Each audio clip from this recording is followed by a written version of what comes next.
नमस्कार दोस्तों, चलिए जानते हैं उत्तर प्रदेश की आज की 25 फटाफट बड़ी खबरें सिर्फ कुछ ही मिनटों में। पर उससे पहले आप उत्तर प्रदेश के किस जिले से ये वीडियो देख रहे हैं, कमेंट में जरूर बताएं।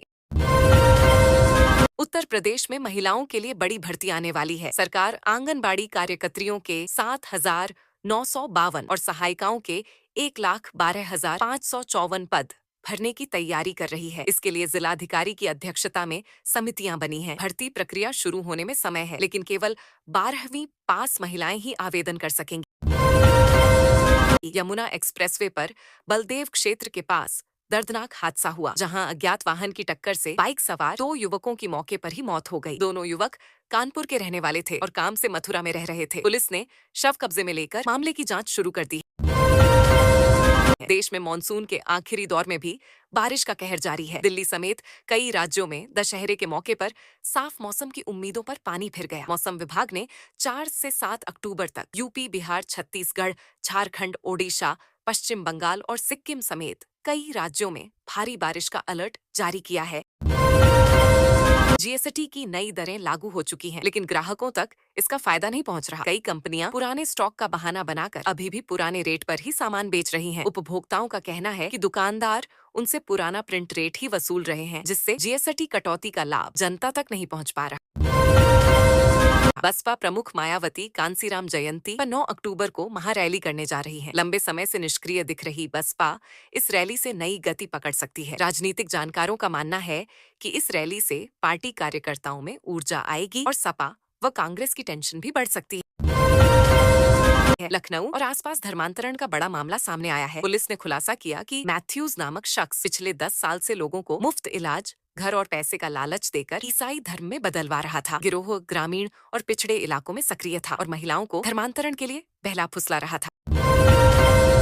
शारदा नगर बिजली उपकेंद्र में तैनात अवर अभियंता आशुतोष कुमार को अनियमितता के आरोप में निलंबित कर दिया गया। आरोप है कि उन्होंने घरेलू कनेक्शन के लिए गलत दूरी और पोल दिखाकर बड़ा खर्च दर्शाया था। शिकायत के बाद अधीक्षण अभियंता ने जांच कर कार्रवाई की और अब मामले की उच्च स्तरीय जांच की जा रही है। लखनऊ आरटीओ में आधार सत्यापन न होने से डीएल और वाहन खरीद बिक्री में फर्जीवाड़े के मामले सामने आ रहे हैं। आरोपियों ने फर्जी आधार कार्ड और वीडियो से लर्निंग डीएल बनवा लिया। परिवहन विभाग सिर्फ पत्राचार कर रहा है, जबकि 45 सेवाएं ऑनलाइन हैं। अधिकारी कर्मचारी आधार की सही जांच नहीं कर पा रहे। गाजियाबाद में सेवानिवृत्त बैंक मैनेजर दंपत्ति को मृत दिखाकर उनकी 4 करोड़ 31 लाख की जमीन बेच दी गई। पुलिस ने 2 आरोपितों को गिरफ्तार किया है और तहसीलदार व लेखपाल पर मिलीभगत के आरोप हैं। पीड़ित ने शिकायत में बताया कि आरोपियों ने फर्जी दस्तावेज बनाकर जमीन की रजिस्ट्री कर दी थी। कानपुर देहात के कथरी क्षेत्र स्थित कात्यायनी देवी मंदिर का योगी सरकार कायाकल्प करने जा रही है। ये मंदिर फूलन देवी समेत कई डकैतों की आस्था का केंद्र माना जाता है। मुख्यमंत्री पर्यटन विकास योजना के तहत 1 करोड़ रुपए मंजूर किए गए हैं, ताकि यहाँ आधुनिक सुविधाएं देकर इसे बड़ा तीर्थ स्थल और पर्यटन केंद्र बनाया जा सके। आगरा में ऊंटगन नदी में विसर्जन के दौरान बड़ा हादसा हुआ, जिसमें 13 लड़के डूब गए। अब तक 6 को निकाला गया है, जिनमें 5 की मौत हो चुकी है और 1 अस्पताल में भर्ती है। बाकी 7 की तलाश एनडीआरएफ, एसडीआरएफ और पैरामिलिट्री फोर्स पिछले 40 घंटे से कर रही है। अयोध्या की रामलीला इस साल विश्व की सबसे बड़ी बन गई। मुख्यमंत्री योगी आदित्यनाथ के प्रयासों से 50 देशों में इसका प्रसारण हुआ और 62 करोड़ लोगों ने इसे देखा। 250 से ज्यादा फिल्मी कलाकारों और आधुनिक तकनीक ने मंचन को भव्य रूप दिया। इससे अयोध्या ने वैश्विक सांस्कृतिक पहचान को और मजबूत किया है। चंदौली में एक युवक ने प्रेमिका को गोली मारी और फिर वाराणसी में जाकर खुद को भी गोली मार ली। युवक सब्जी बेचकर गुजर बसर करता था और प्रेमिका से नाराज था। गोली लगने से युवती गंभीर रूप से घायल है और उसे बीएचयू ट्रॉमा सेंटर भेजा गया, जबकि युवक की मौके पर ही मौत हो गई। मुख्यमंत्री योगी आदित्यनाथ ने दिवाली से पहले हर जिले में स्वदेशी मेला लगाने का ऐलान किया है। खादी वस्तुओं पर 25% छूट भी दी जाएगी। योगी ने कहा कि महात्मा गांधी के आदर्शों में स्वदेशी का खास महत्व है और यही देशवासियों को एकता के सूत्र में बांधता है। बरेली में हालात अब काबू में हैं। बवाल के बाद 10,000 पुलिसकर्मी तैनात किए गए हैं। इस बीच समाजवादी पार्टी का प्रतिनिधिमंडल शहर जाना चाहता था, लेकिन प्रशासन ने अनुमति नहीं दी और नेताओं को लखनऊ में ही रोक दिया। प्रशासन लगातार हालात पर नजर बनाए हुए है।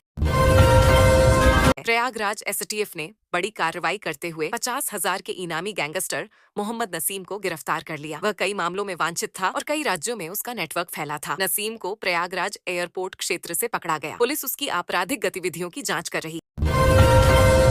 बिजनौर के नवादा गांव के स्कूल में बड़ी लापरवाही सामने आई। शिक्षक बच्चों को छोड़कर स्कूल बंद कर चले गए। प्रशिक्षु आईएएस कुणाल रस्तोगी मौके पर पहुंचे तो अंदर से रोने की आवाज आई। गेट खोलने पर बच्चा बाहर निकाला गया। बीएसए ने इस पर सख्त कार्रवाई करने की बात कही है।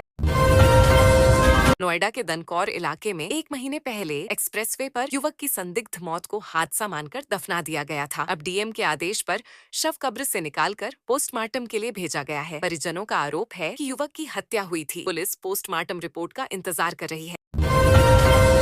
अलीगढ़ में टीवीएस शोरूम मालिक अभिषेक गुप्ता की हत्या का राज खुला है। महामंडलेश्वर पूजा पांडे और उनके पति अशोक पांडे ने मिलकर सुपारी देकर हत्या करवाई। पुलिस ने अशोक और एक शूटर को गिरफ्तार कर लिया है, जबकि पूजा और दूसरा शूटर फरार हैं। 4 टीमें उनकी तलाश कर रही हैं।